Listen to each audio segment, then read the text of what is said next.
The 1970s.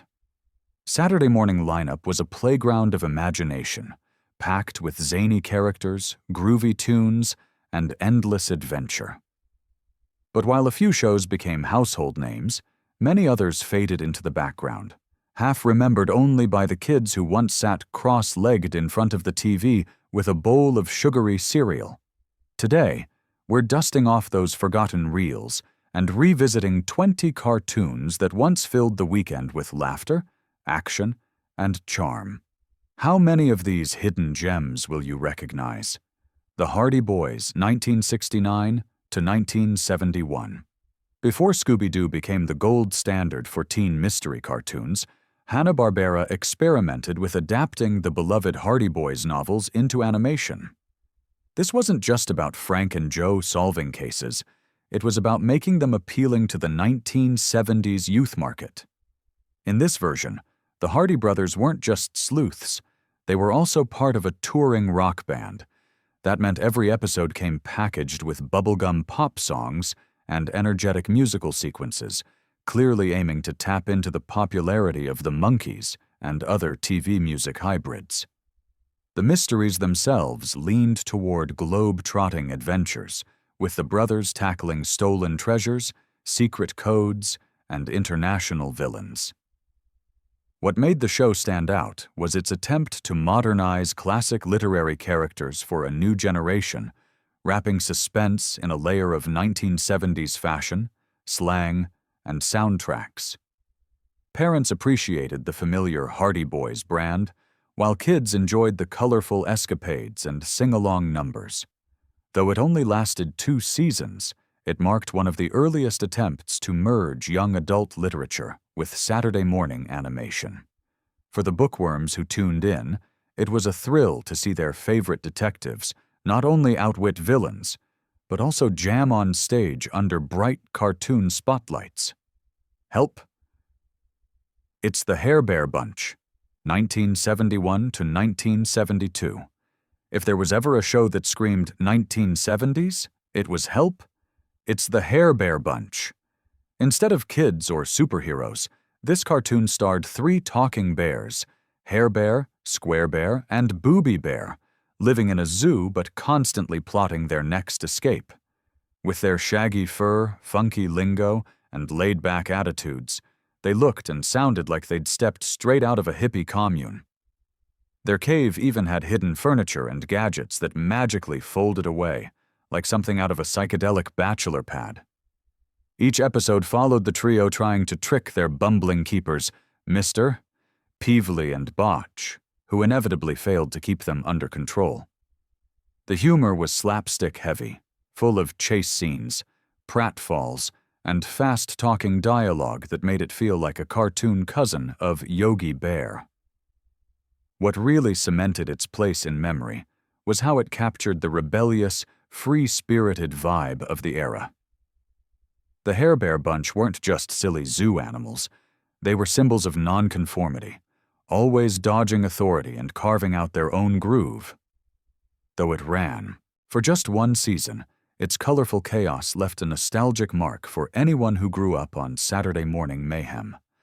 Lassie's Rescue Rangers, 1973 to 1975. Lassie had already conquered the big screen and live-action TV.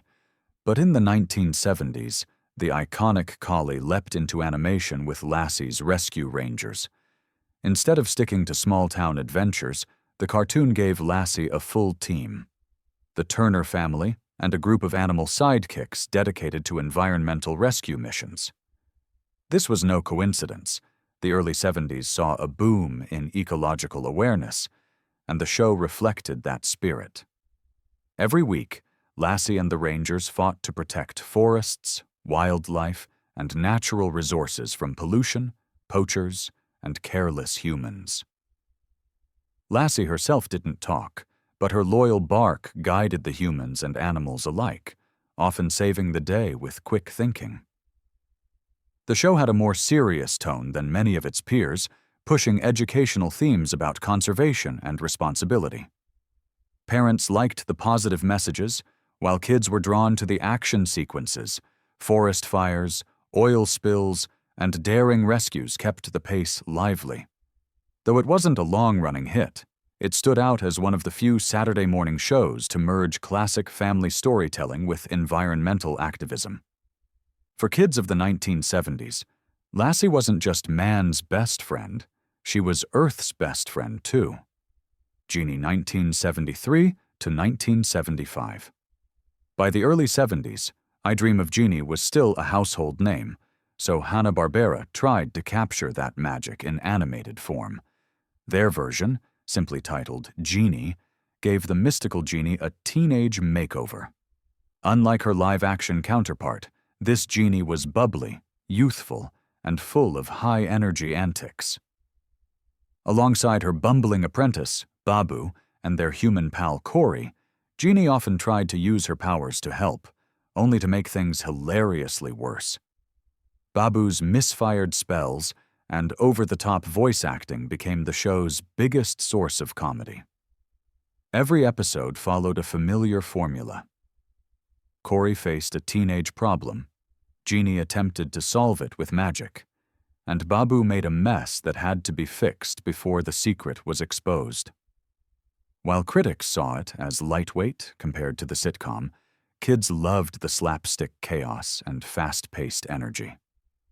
Jeannie even crossed over with other Hanna-Barbera characters, boosting her visibility beyond her own show.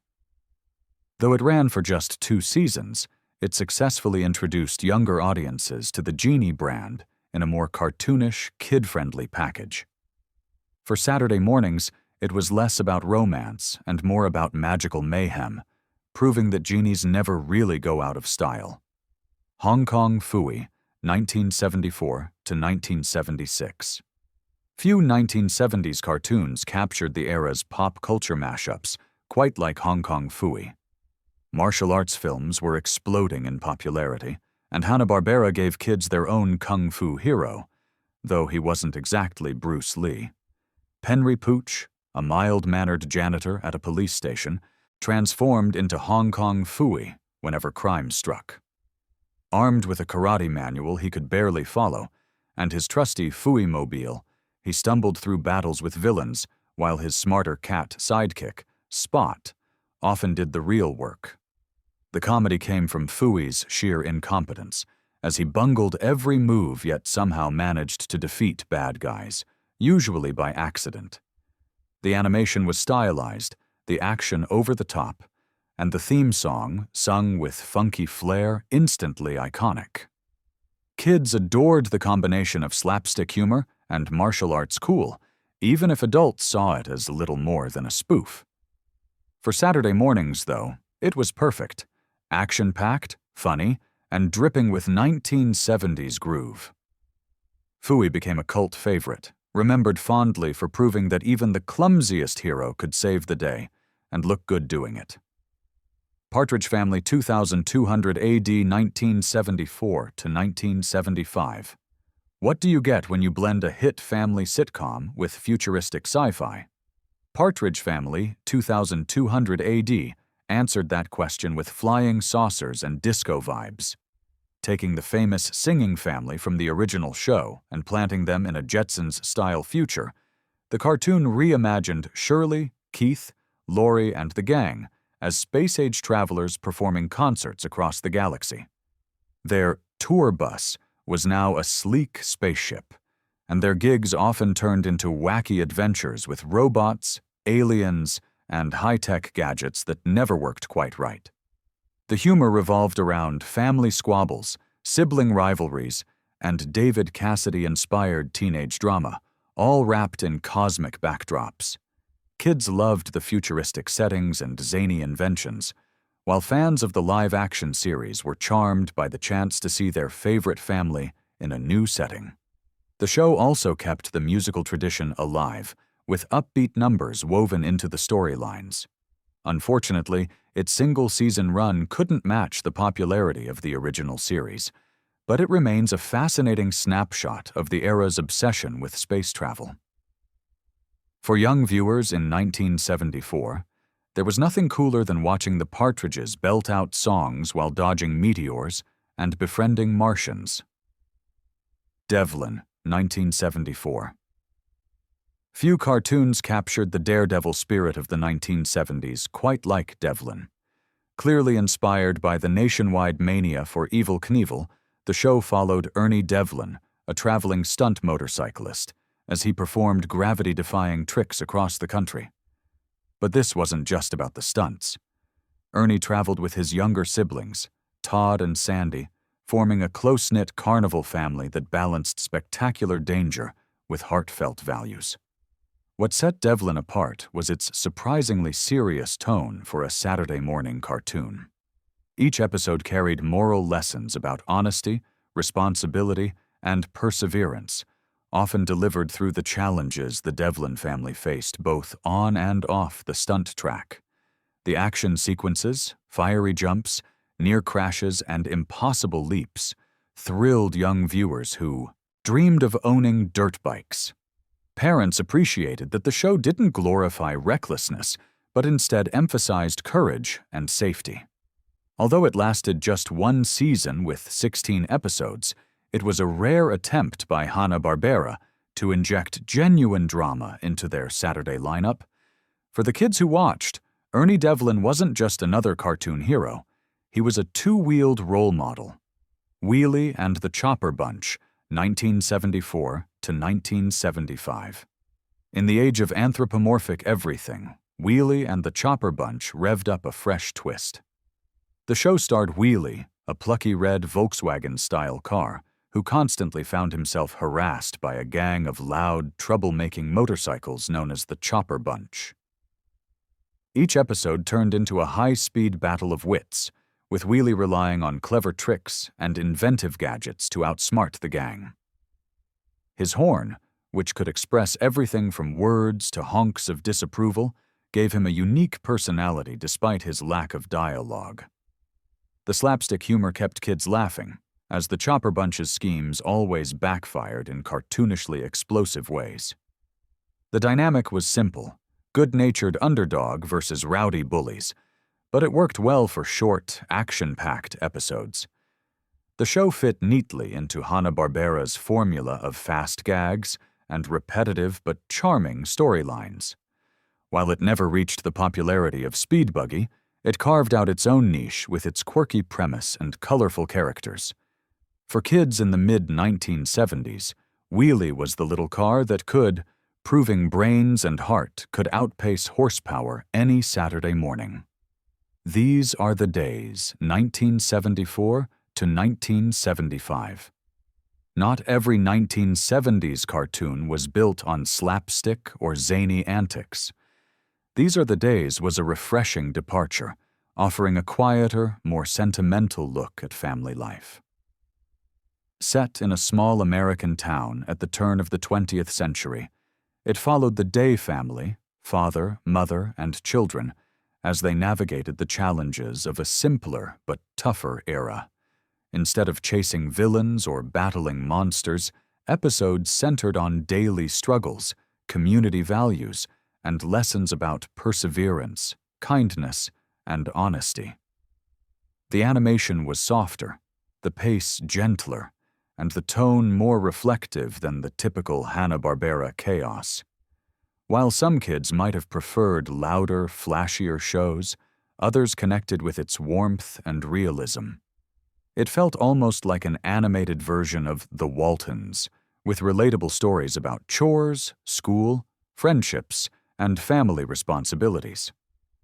Though it only lasted one season, it gave viewers something rare for Saturday mornings: a wholesome, heartfelt slice of life. For children in 1974, These Are the Days offered a reminder that not all adventures took place in outer space or prehistoric jungles. Sometimes the greatest stories came from everyday life. Korg, 70,000 BC, 1974 to 1975. Korg, 70,000 BC, was one of the boldest experiments of the decade.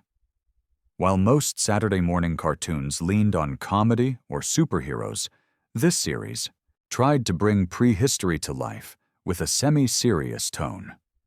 It followed Korg, a Neanderthal patriarch and his family as they struggled to survive against the harsh realities of the Stone Age.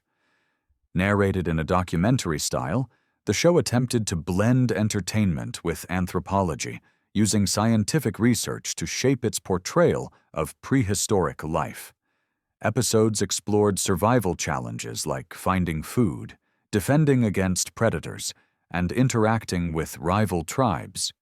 But there was also emphasis on family bonds, problem-solving, and cooperation, giving it an educational slant. Dinosaurs occasionally made anachronistic appearances, but for kids, that only added to the fun. While some critics found it too heavy-handed for a Saturday morning slot, it fascinated viewers who were captivated by its mix of danger and realism. Though it lasted just 16 episodes, Korg earned a cult following and is still remembered by fans as one of Hanna-Barbera's most daring ventures. For children in the 70s, it was a chance to time travel back to a world where survival itself was the ultimate adventure. The Secret Lives of Waldo Kitty, 1975. The Secret Lives of Waldo Kitty was one of the most unusual Saturday morning cartoons of the 1970s, blending live-action sequences with animated daydreams. Waldo, a shy and often cowardly cat, lived in the real world but constantly imagined himself as larger-than-life heroes when faced with challenges. In his fantasies, he became everything from Tarzan swinging through jungles to Sherlock Holmes solving baffling mysteries. These segments let Waldo escape his timid reality and embody the bravery he wished he had. The comedy came from the sharp contrast between fantasy and reality. One minute, Waldo was outsmarting villains as a fearless adventurer, and the next he was snapping back to his ordinary feline life, usually in some kind of trouble. The hybrid format was unusual for the time, mixing film and animation in a way that confused some viewers, but delighted others who enjoyed its experimental flair. Although the show only lasted one season, it was a bold attempt at breaking the mold of traditional Saturday morning fare. For kids who tuned in, Waldo's adventures delivered both laughs and a subtle message. Even the meekest cat could dream of being a hero. The Oddball Couple, 1975 to 1977. Inspired by Neil Simon's hit The Odd Couple, this animated adaptation gave the concept a zany, animal twist. Instead of two mismatched men, the stars were a persnickety cat named Spiffy and a sloppy dog named Fleabag. Living together under one roof, their clashing personalities fueled every episode. Spiffy obsessively cleaned and organized everything, while Fleabag left chaos in his wake, muddy paw prints, messy meals, and a generally unkempt lifestyle. Their constant bickering inevitably led to comedic disasters that spiraled out of control. The humor was universal. Anyone who'd ever lived with a roommate could appreciate the friction. What made it appealing to kids was the animal spin, with physical gags, exaggerated expressions, and plenty of slapstick. Adults who recognized the parody enjoyed the clever nod to Simon's classic, while younger viewers simply saw two funny animals who couldn't get along. Though it only ran for a brief period, The Oddball Couple stood out as one of the few cartoons to directly adapt a Broadway and TV phenomenon. For Saturday mornings, it was a reminder that even opposites, whether human or animal, could make for the most entertaining chaos. The Mumbly Cartoon Show, 1976 to 1977. At first glance, the Mumbly Cartoon Show seemed like déjà vu. Mumbly, a trenchcoat-wearing, mumbling dog detective, bore an uncanny resemblance to Hanna-Barbera's earlier character Muttley, leading many to believe he was a recycled version. But in this series, Mumbly was the star, solving crimes and chasing crooks with his trademark grumble. His indistinct muttering became part of the gag, forcing viewers to rely on his expressive animation and slapstick antics to follow the story. Episodes featured Mumbly in pursuit of all sorts of villains, jewel thieves, smugglers, and even cartoonish mad scientists. He was bumbling yet oddly effective, often capturing criminals through sheer persistence or by accident. The series leaned heavily on visual gags and physical comedy, making it entertaining even without fully understanding Mumbly's dialogue. While critics dismissed it as derivative, kids found his raspy voice and exaggerated expressions hilarious. Like many Hanna-Barbera shows, it ran briefly, but lived on in reruns, often confusing fans who mistook Mumbly for his predecessor. For the children of the 70s, Mumbly was another lovable underdog, quite literally, who proved that you didn't need clear speech to be a Saturday morning hero. Clue Club, 1976 to 1979. If Scooby-Doo proved that mystery-solving teens could dominate television, Clue Club showed there was still room for variations on the theme. This series followed 4 young sleuths, Larry, Pepper, Dee Dee, and Dot, as they tackled puzzling crimes with the help of their canine companions, Woofer and Whimper. What made it stand out was the dogs' constant bickering. Instead of simply tagging along, they argued and cracked jokes, adding a comedic edge to the investigations. The human characters balanced brains and bravery, often using gadgets to aid their sleuthing. Meanwhile, the mysteries unfolded with the familiar rhythm of suspects, red herrings, and clever reveals. Though similar in spirit to Scooby-Doo, the added humor and distinct team dynamics gave Clue Club its own identity. Kids enjoyed the banter between the dogs as much as the mysteries themselves, and the show developed a loyal following during its run. While it never reached mainstream fame, it exemplified Hanna-Barbera's ability to create variations on a winning formula. For Saturday morning audiences, Clue Club was a lively, gadget-filled romp that delivered laughs and suspense in equal measure. Jana of the Jungle, 1978. Amidst a sea of male heroes, Jana of the Jungle stood out as a rare Saturday morning adventure led by a strong female character. Raised in the Amazon after surviving a plane crash as a child, Jana grew up to become a fearless jungle protector. With her animal companions, including a jaguar and a tapir, she fought poachers, protected endangered species, and defended her rainforest home. Swinging from vines and outsmarting villains, Jana was a clear homage to Tarzan, but with her own modern, eco-conscious twist. The show reflected the growing environmental awareness of the 1970s, weaving conservation themes into its action-packed plots. At the same time, Jana's independence and courage made her a groundbreaking heroine for young audiences, especially girls who rarely saw themselves in adventurous roles on Saturday mornings.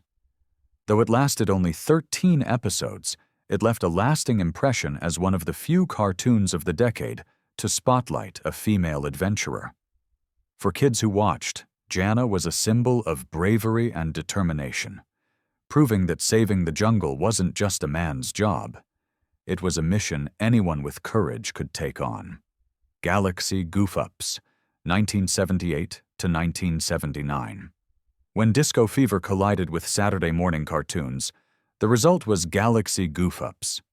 This bizarre spin-off took familiar Hanna-Barbera icons, Yogi Bear and Huckleberry Hound, and blasted them into outer space as bumbling intergalactic police cadets. Alongside them were new characters, Quick-Draw McGraw and Scare Bear, forming a team that was supposed to stop villains and protect the galaxy. The catch? The Goofups spent more time sneaking off to dance at space discos than actually fighting crime. Episodes blended sci-fi gadgets, alien worlds, and slapstick comedy with an unmistakable 1970s vibe. Neon colors, funky music, and dance floors floating among the stars made the show feel like a cosmic nightclub, masquerading as an adventure series. Kids enjoyed the silliness, especially seeing classic characters in futuristic uniforms, while adults scratched their heads at the odd combination of space patrols and disco parties. It didn't last long, but Galaxy Goofups remains a perfect time capsule of its era. For the Saturday morning crowd, it was proof that no matter how far into the galaxy you traveled, Yogi Bear would still find a way to sneak out of work and shake a tail feather under the strobe lights.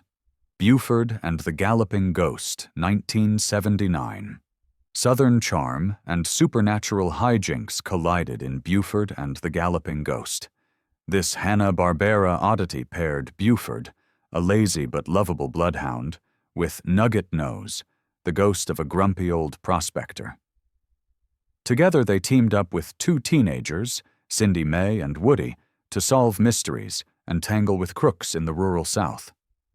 Buford's claim to fame was his oversized ears, which twitched like radar whenever danger was near, making him an unlikely but reliable sleuth. Nugget Nose, on the other hand, added chaos to every situation with his short temper and ghostly pranks, often scaring off villains by accident. The series leaned on slapstick, regional humor, and the classic Hanna-Barbera chase formula. Though it ran for just one season, it stood out for its quirky mix of spooky antics and Southern flavor. For kids in 1979, Buford wasn't just another cartoon dog. He was a sleepy hound with a supernatural edge, delivering laughs while reminding viewers that even the laziest heroes could stumble their way into saving the day. Rickety Rocket, 1979 to 1980. Among the most unique cartoons of the late 70s was Rickety Rocket, which dared to do something different. It followed four black teenagers, Sunstroke, Venus, Cosmo, and Splashdown, who built their own talking rocket ship named Rickety. Despite its clunky, makeshift design, the rocket had a personality all its own, cracking jokes and adding comic relief as the crew traveled through space-solving mysteries. The show blended science fiction with funky, streetwise humor, reflecting the disco-era vibe of the time. For many kids, especially those who didn't often see diverse characters leading Saturday morning adventures, it was groundbreaking. The Rocket's slapstick personality, combined with the teens' teamwork and quick wit, gave the series an energetic, offbeat charm. Though it lasted only one season, Rickety Rocket is remembered for its representation and its refusal to play it safe. For the Saturday morning crowd, it was a blast of fresh energy, a quirky mix of sci-fi, funk, and youthful determination that stood out in a lineup dominated by Scooby-Doo clones and recycled formulas.